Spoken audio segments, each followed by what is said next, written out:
What's up, guys? Today is day 244 of Deadlift Everyday, and today I wanted to talk about something that I really miss, and that is competing. And it is not for the reasons you might think I miss it. For those of you who don't know, I used to compete in powerlifting on at least a yearly basis from May 2014 until September 2019. After that, a lot of things happened.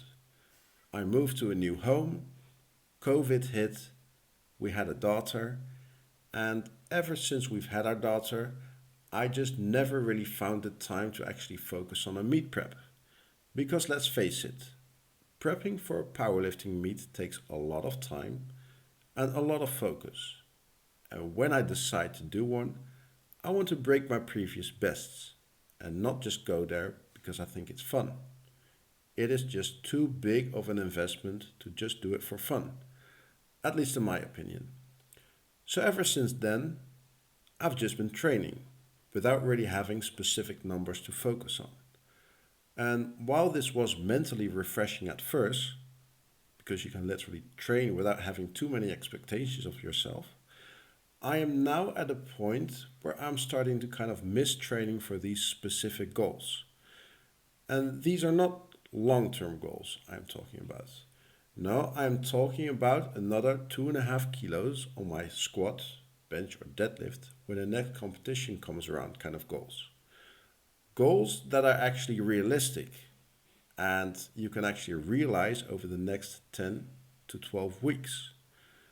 And while these improvements seem rather small, whenever I did focus on making these small improvements, I actually made the most progress in the long run. And that makes sense when you think about it. Because if you're able to make 2.5 kilo improvements on your lifts over the course of 12 weeks, and you do that for a year, that is at least 10 kilos on every single lift, adding 30 kilos to your total in just a year of training. That is huge, especially if you're already more of an advanced trainee. Do that for a couple of years, and you're talking about 100 kilos on your total. And while right now training for a full powerlifting meet is probably a bit optimistic, I can at least start setting these short-term goals for myself again.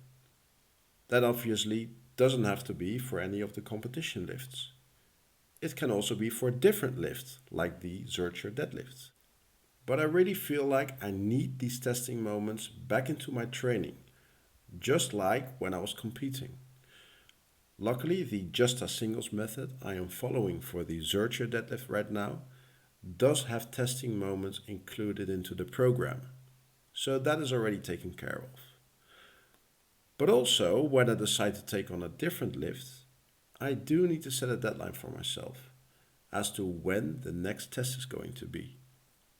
Not only will it give me something to look forward to, but it will also give my training some kind of purpose. And that is exactly what I miss about competing. Training with a purpose. Right, guys, that's all I have for today. I hope you liked the video, and I will see you guys in the next one. Peace.